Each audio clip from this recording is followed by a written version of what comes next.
Power sharing यानी कि आप अपनी शक्ति को बांटते हो।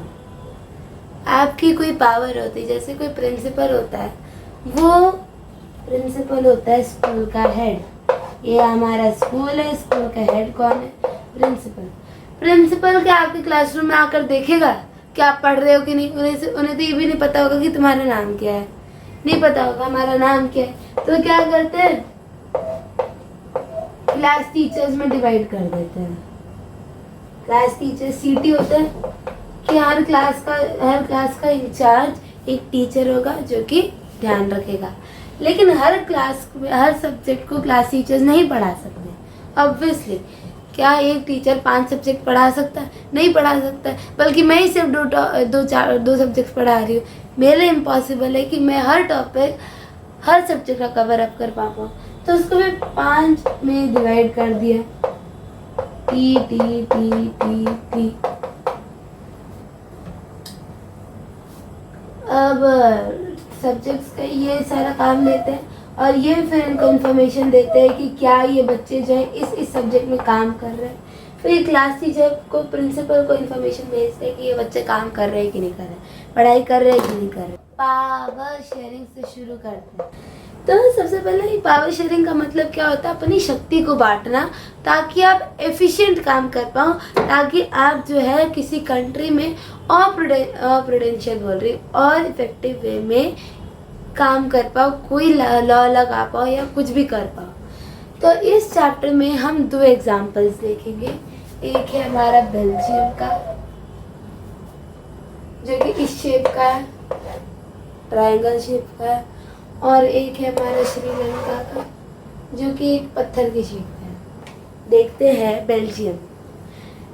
ये इन दोनों के इथनिक कंपोजिशंस बहुत इंपॉर्टेंट है, प्लीज कर लेना। तो ये अगर हमारा बेल्जियम है, ये फ्लेमिश रीजन है और ये वेलोनिया रीजन है। ये कौन सा रीजन है? फ्लेमिश। ये कौन सा रीजन है? वेलोनिया। फ्लेमिश में 59% लोग जो है वो डच स्पीकिंग है। वो क्या बोलते हैं? डच। फ्लेमिश रीजन में 59% लोग डच बोलते हैं और वेलोनिया रीजन में 40% लोग फ्रेंच बोलते हैं। यहाँ पर ये जो हमारा बेल्जियम है, इसमें मेनली लोग डच, फ्रेंच और जर्मनी बोलते हैं, ठीक है। और 1% लोग जो है ये जर्मनी बोलते हैं। इस पार्ट में जो छोटा सा पार्ट है ना, इसमें जर्मनी बोलते हैं लोग, जर्मन स्पीकिंग एरिया, जर्मन बोलते हैं। यहाँ पर हमारा एक छोटा सा पार्ट है जो कि है कैपिटल ब्रसल्स। क्या है? ब्रसल्स। ब्रसल्स में उल्टा हो जाता है, जो डच स्पीकिंग है वो 20% हो जाते हैं और फ्रेंच स्पीकिंग जो है वो 80% हो जाता है। कंफ्यूज नहीं होना है। आपके कैपिटल और आपके पूरी कंट्री के कॉम्पोजिशन के हिसाब से मैथ्स को समझो। मैथ अगर आपकी कमजोर है तो समझ नहीं पाओगे। पूरी कंट्री और एक छोटा सा रीजन में फर्क होता है।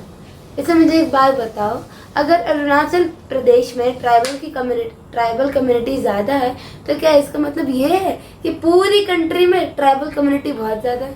नहीं, क्योंकि आपके दूसरे रीजन्स जैसे राजस्थान में, कश्मीर में, जम्मू कश्मीर में, केरला में, मध्य प्रदेश में जो हिंदू कम्युनिटी होगी या कोई भी कम्युनिटी होगी वो ज़्यादा होगी, कोई रिलीजियस कम्युनिटी ज़्यादा होंगी। अंतर देखा कि किसी एक रीजन में जो हमारी ट्राइबल कम्युनिटी है, अगर वो ज़्यादा कितनी भी हो जाए, लेकिन एज कंपैरेटिवली अगर सम हम देखा जाए पूरी कंट्री का, तो ट्राइबल कम्युनिटी कम है, तो पूरा उसका जो प्रपोर्शन होगा पूरे देश के अंदर, उस छोटे से रीजन के अंदर नहीं, पूरे देश के अंदर कम हो जाएगा। यहाँ पर भी भैया कैपिटल सिटी में ब्रसल्स में 20% जो है डच स्पीकिंग है और 80% क्या है? French speaking.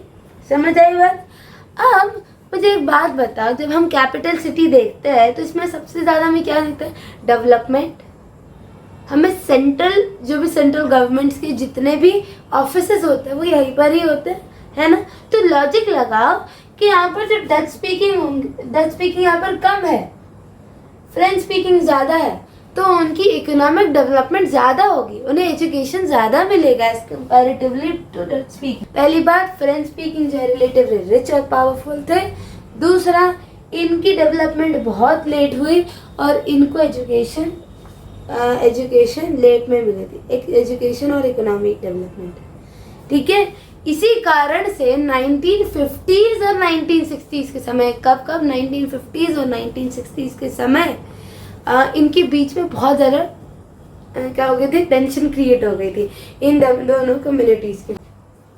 ऊपर वाला फ्लेमिश, नीचे वाला वेलोनिया। एफ पहले आता है, फिर बाद में डब्ल्यू आता है, इसीलिए ये ऊपर है और ये नीचे है। और साइड में ब्रसेल छोटा सा पार्ट है, सॉरी जर्मनी छोटा सा 1%, और ये हमारा ब्रसेल्स है जिसमें 20% डच बोलते हैं और फ्रेंच, वो फ्लेमिश नहीं, वो फ्रेंच है 80%। तो जो हमारी श्रीलंका थी वो कौन सी लैंग्वेज बोलती थी? 74% सिन्हाला बोलती थी और 18% तमिल बोला करती थी। श्रीलंका में क्या था? श्रीलंका में ऐसे बनाओ टेबल अपने नोटबुक में, और यहाँ पर लिखो 74%, यहाँ पर लिखो 18%। श्रीलंका अगर 100% है तो 100% में से जो 74% थे वो श्रीलंकन लैंग्वेज बोलते थे। क्या बोलते थे? श्रीलंकन। लैंग्वेज की बेसिस पर हम देख रहे हैं, ठीक है। और यहाँ पर 18% लोग जो है वो तमिल बोला करते थे। इसमें से जो 7% लोग हैं वो क्या बोलते थे? वो दोनों बोलते थे, श्रीलंकन और आपका श्रीलंकन और तमिल। 74% मेजॉरिटी में है जो कि क्या बोलते हैं? श्रीलंकन, और ये 18% जो है माइनॉरिटी में है जो कि क्या बोलते हैं? तमिल। ये जो है 2 पार्ट्स में डिवाइडेड है, और ये है, एक है श्रीलंकन तमिल्स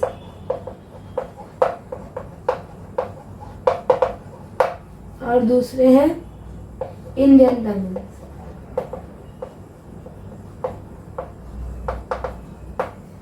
ये 13% है, ये 5% है।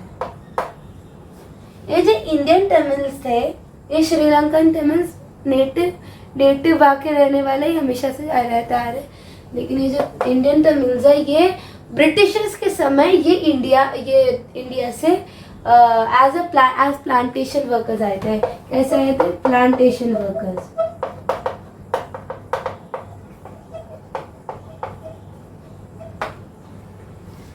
प्लांटेशन वर्कर्स के रूप में आए थे, ठीक है, श्रीलंका में। और इनकी परसेंट कितनी? 5% और इनकी 13%। इन दोनों को जब आप ऐड करोगे तो क्या मिलेगा? 18%। इतनी बात समझ आए? अब देखो, जो श्रीलंकन बोलते थे, श्रीलंकन लैंग्वेज, वो मेनली थे हमारे बुद्धिस्ट सिन्हाला, जो कि वाकई सिन्हाला लोग थे। जो हमारे तमिल बोलने वाले थे वो हिंदू प्लस मुसलमान दोनों थे। तमिल बोलने वाले हिंदू और मुसलमान दोनों थे। और जो हमारे श्रीलंकन प्लस तमिल जो दोनों बोलते थे वो कौन थे? क्रिश्चियंस। किनको दिक्कत आएगी? इनको, इस कम्युनिटी को जो कि सिर्फ तमिल बोला करते थे। ये लोग जो है 7% है। क्रिश्चियंस जो है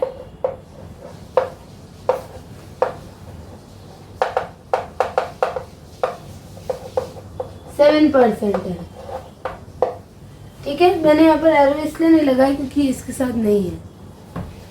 तो क्रिश्चियन 7% है। फिर से रिवाइज करते हैं। श्रीलंका 100%, श्रीलंका में से 74% श्रीलंकन लैंग्वेज बोलते थे जो कि बुद्धिस्ट सिन्हाला थे। फिर 18% जो है तमिल बोलते थे, जिसमें से श्रीलंकन तमिल्स जो कि वहाँ के नेटिव्स थे वो 13% और इंडियन तमिल्स 5% जो कि प्लांटेशन वर्कर्स थे। तमिल जो है, जो सिर्फ तमिल बोलते थे वो हिंदूज और मुस्लिम्स हैं, जो श्रीलंकन और तमिल दोनों बोलते थे वो क्रिश्चियंस हैं 7%।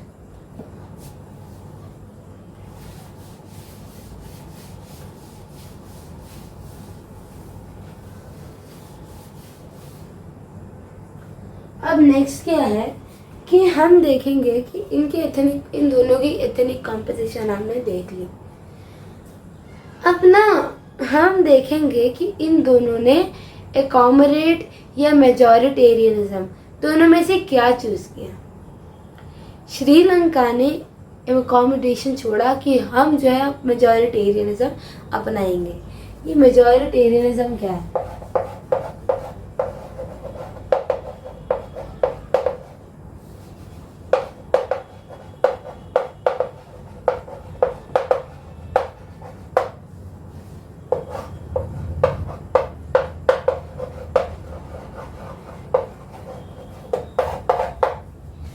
मेजॉरिटेरियनिज्म में किसी भी, यहाँ पर कोई सा भी शब्द आ जाए, आलू मटर गोभी चाहे कुछ भी आ जाए, आलूइज्म, मटरिज्म। अब मेजॉरिटेरियनिज्म एक ऐसी आइडियोलॉजी है जिसमें लोग क्या सोचते हैं कि हम जो मेजॉरिटी में है वो माइनॉरिटी को सप्रेस करेंगे, उनके जो विशेस है उनको इग्नोर मारेंगे और उनको सप्रेस करने की कोशिश करेंगे। एक बिलीफ है कम्युनिटी की जिसमें जो मेजॉरिटी है, जो मेजर जो है, माइनॉरिटेरियनिज्म नहीं, मेजर जो मेजर में है वो रूल करेंगे अपने हिसाब से, और किसको इग्नोर करेंगे, किसको रेजिस्ट करेंगे, जो माइनॉरिटी में है उनकी बातों को, उनकी विशेष को डिसरिगार्ड करेंगे। क्या करेंगे? Disregard wishes of minority. इतनी बात समझ आ गई। और श्रीलंका ने ना यही मेजॉरिटेरियनिज्म अपनाया था। श्रीलंका में ना जो सिन्हाला कम्युनिटी की जो गवर्नमेंट थी, जो पार्टी थी, वो जीत चुकी थी, तो वो गवर्नमेंट की पोजीशन में आ गई और उसने मेजॉरिटेरियनिज्म अडॉप्ट किया। ठीक है, अब अडॉप्ट करने के बाद उसने क्या क्या स्टेप्स उठा, उसने मतलब अगर अडॉप्ट करना तो ऐसा नहीं है कि मैंने ये बच्चा अडॉप्ट कर ली, मैंने किसी इंसान ने किसी बच्चे को अडॉप्ट कर लिया, अडॉप्ट करने के बाद दिखाने के लिए कि वो उसका बच्चा, तो वो घर पर तो लाएगा, खाना तो खिलाएगा, कुछ तो करेगा, तो वही है। अगर इसका श्रीलंका ने अडॉप्ट के मेजॉरिटेरियनिज्म को क्या क्या स्टेप्स उठाए कि वो मेजॉरिटेरियनिज्म अपना रहा है, इसे प्रूफ कर पाए। तो सबसे पहले उसने सिन्हाला सुप्रीमेसी को एस्टैब्लिश करने के लिए, किसको एस्टैब्लिश करने के लिए? टू एस्टैब्लिश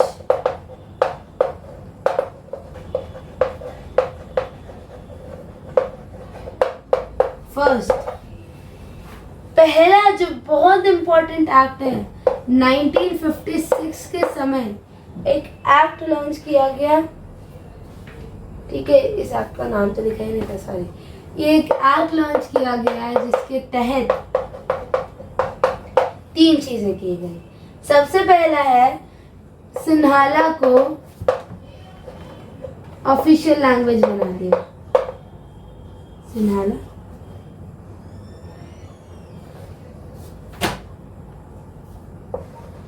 सिन्हाला को ऑफिशियल लैंग्वेज बना दिया गया।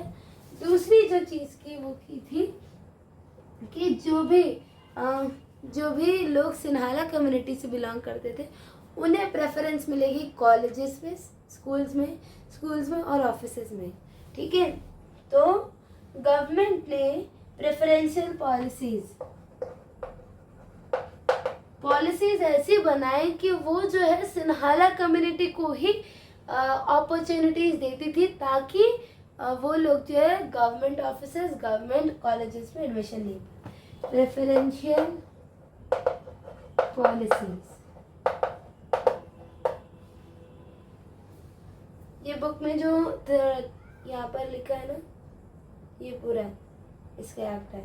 और तीसरा है बुद्धिज्म को उन्होंने ये डिक्लेयर किया कि वो लोग बुद्धिज्म को प्रोटेक्ट करेंगे, सिर्फ बुद्धिज्म को प्रोटेक्ट करेंगे और उसे फॉस्टर करेंगे। तो मुझे बताओ, ये जो इतनी सारी चीज़ें कर दी, पहला तो सिन्हाला को तो ऑफिशियल लैंग्वेज बना दिया, फिर जितने भी प्रेफरेंशियल पॉलिसीज है वो सिन्हाला कम्युनिटी के लिए कर दी, और बुद्धिज्म और रिलीजियस मैटर आ गए। जब गवर्नमेंट ये सारे काम कर ले ना, तो इंसानों का आएगा गुस्सा, क्योंकि ये डेमोक्रेसी है।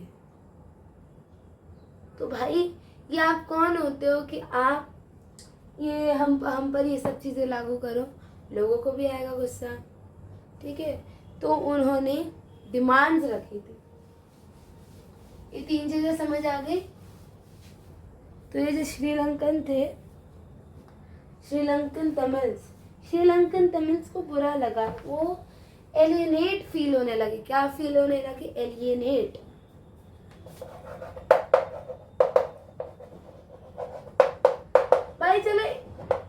भाई चलो इंडियन तमिल्स का तो फिर भी समझ आते हैं कि वो इंडिया से आए थे, बाहर की कंट्री से आए हैं भाई, लेकिन जो श्रीलंकन तमिल्स है उनको फील होने लगे कि वो एलियनेटेड है।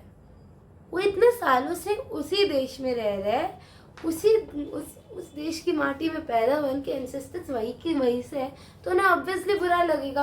उन्हें एलियनेट फील हुआ कि हमारे कल्चर को क्यों नहीं अडॉप्ट किया गया। असल में 1948 में ब्रिटिशर्स जो श्रीलंका है वो आज़ाद हुई थी। बुक में लिखा है, सॉरी मैंने उस पॉइंट का नहीं बताया। 1948 में श्रीलंका जो है वो आज़ाद हो गई थी। तो उस समय जो है उससे पहले क्या होता था, जो तमिल्स थे उन्हें एजुकेशन ज़्यादा प्रेफरेंस की जाती थी, जितनी मेरे को स्टोरी याद आ रही है। यहाँ पर भी डिवाइड एंड रूल ब्रिटिशर्स ने कर दिया। तो हम सबको पता है, तो डिवाइड एंड रूल के बाद क्या हुआ? देखो, तमिल्स को ब्रिटिशर्स ने 1948 से पहले डिवाइड एंड रूल का प्ले वापस से शुरू कर दिया। उन्होंने तमिल्स को ज़्यादा preference the, not Sinhala community. तो फिर उन्हें गुस्सा आएगा ही ना सिन्हाला लोगों को।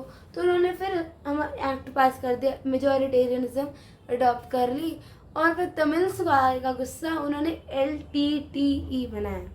तो ऑब्वियसली तमिल्स को आएगा गुस्सा। उन्होंने उनकी क्या मांग की थी? They felt that the constitution and the government policies denied them equal political rights, discriminated against them in getting jobs and opportunities, and ignored their interest. क्या फील हो? वही चीज़ है जो ये लोग चाहते थे, सिन्हाला कम्युनिटी जो कि इनको फील करवाना चाहती थी। वो है यहाँ पर कि सबसे पहले तो इन्हें ये फील हुआ कि पॉलिटिकल, इनकी जो पॉलिसीज़ है, इनकी पॉलिटिकल राइट्स जो है इन्हें डिनाई की जा रही थी, इन्हें इनकी इंटरेस्ट को इग्नोर मार रही थी। और तीसरी चीज़, इन्हें गवर्नमेंट जॉब्स में या कॉलेजेस में अपॉर्चुनिटीज़ नहीं मिल रही थी अपॉर्चुनिटीज़। तो इसके बाद सिन्हाला और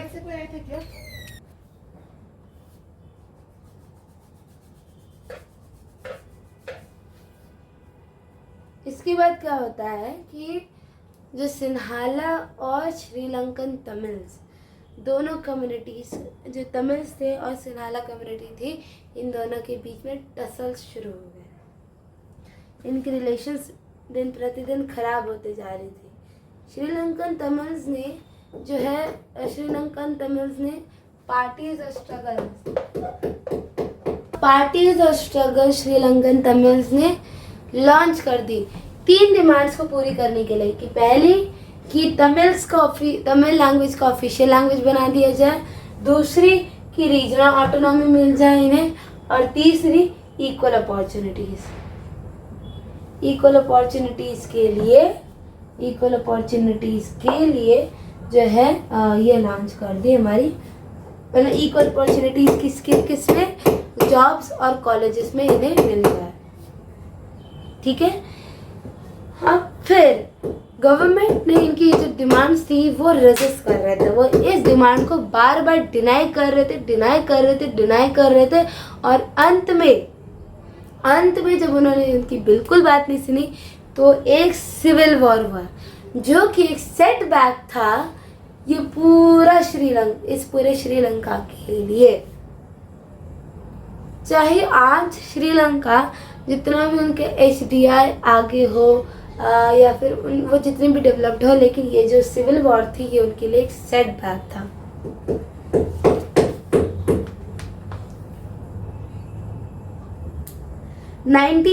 के समय, सिविल वॉर के पहले 1980s के समय सेवरल पॉलिटिकल ऑर्गेनाइजेशंस ने एक इंडिपेंडेंट स्टेट की भी डिमांड की थी।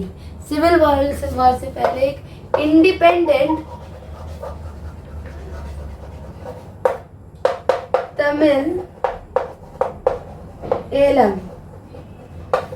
स्टेट की भी डिमांड की थी, जो कि डिनाई कर दी गई थी। ठीक है। इसके बाद फिर क्या हुआ, सिविल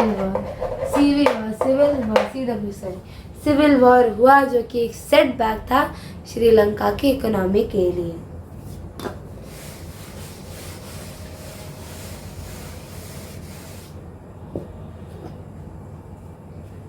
हम बेल्जियम में क्या हुआ, एकोमोडेशन इन बेल्जियम।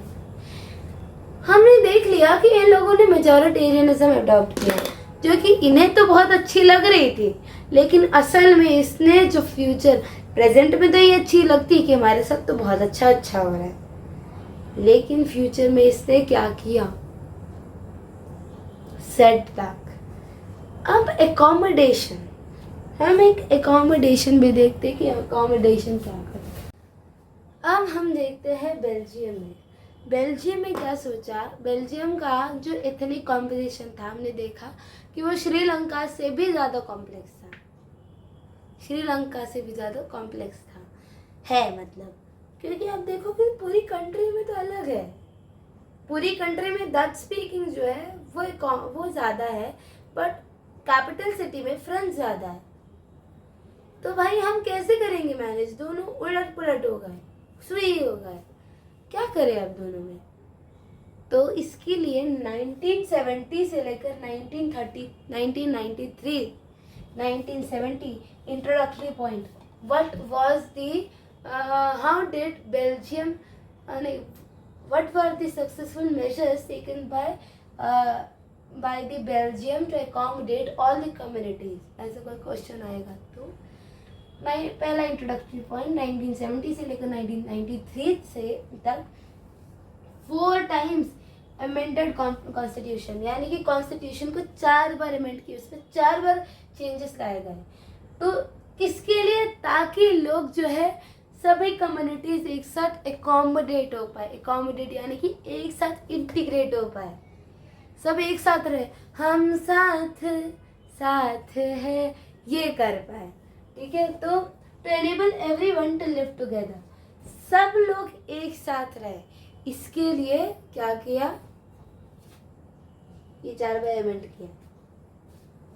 अब 4 स्टेप्स है, 4 मेजर्स लिए गए थे, जिनके बेसिस पर आज हम देखते हैं कि बेल्जियम आज बहुत सक्सेसफुल है, not more than America but फिर भी है सक्सेसफुल।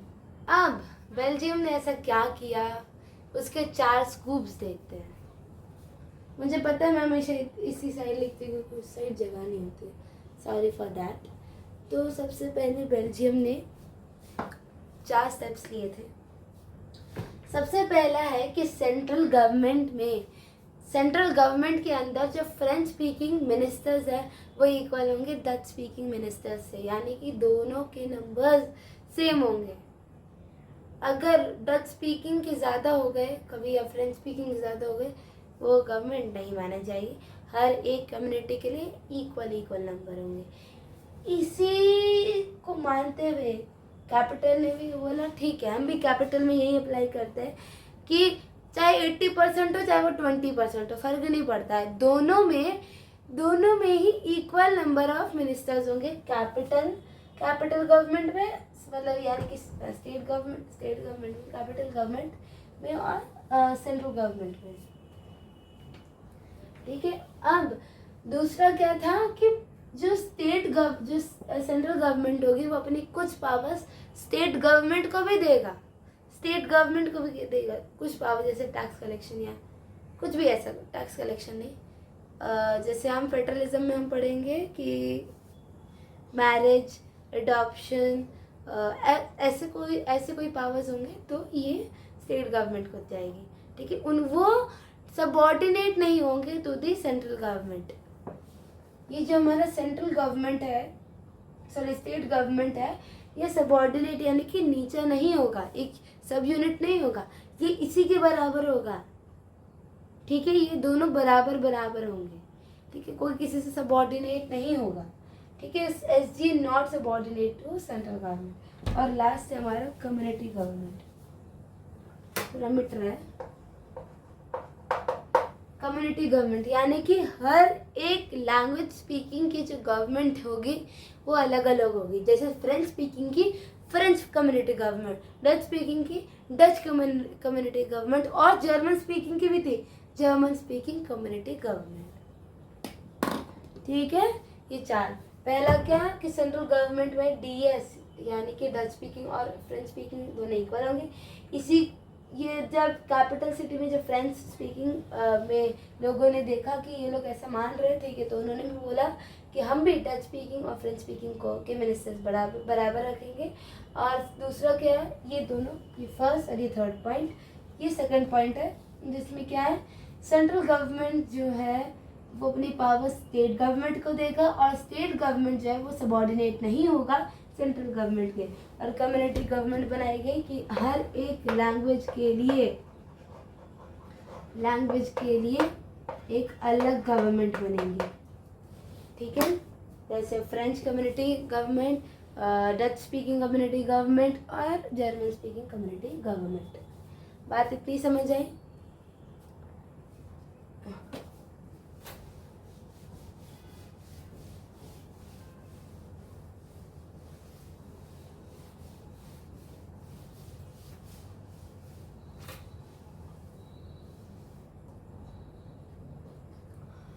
पावर शेयरिंग तो हमने देख लिया।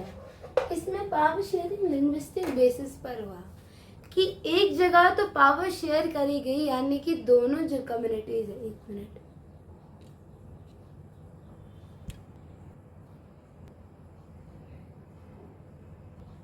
जो यूरोपियन यूनियन था इसी कारण से ब्रसल्स में बनाई गई, क्योंकि वो एक सक्सेस था। ये जो भी मेजर्स लिए गए थे बाय द बेल्जियन गवर्नमेंट, ये एक सक्सेस था। बेल्जियम के जो लीडर्स थे वो, उन्होंने जो भी मेजर्स लिए थे एक सक्सेस था, इसलिए यूरोपियन यूनियन कहाँ पर बना था, ब्रसल्स में। ठीक है।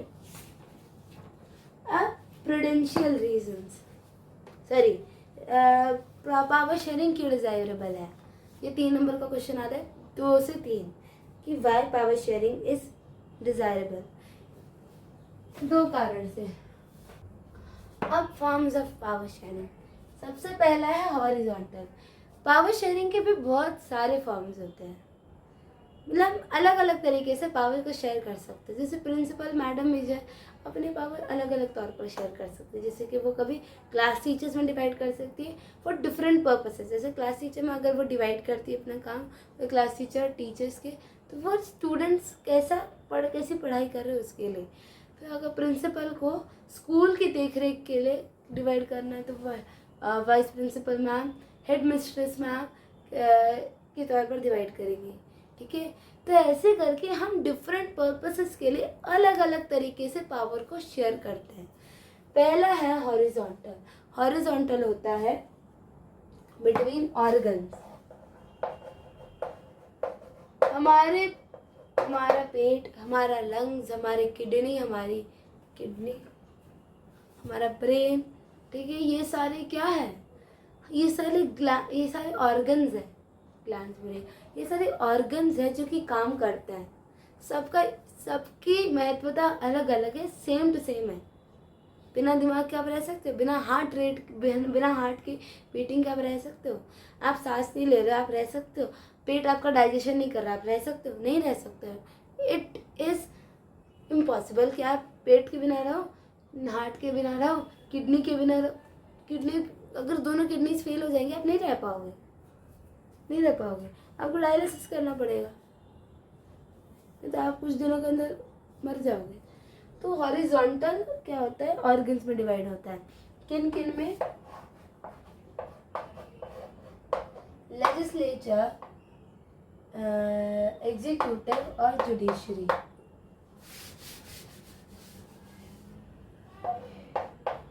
इसे जेल से याद करना। जेल से कैसे याद करना है? जुडिशरी, एग्जीक्यूटिव और लेजिस्लेचर।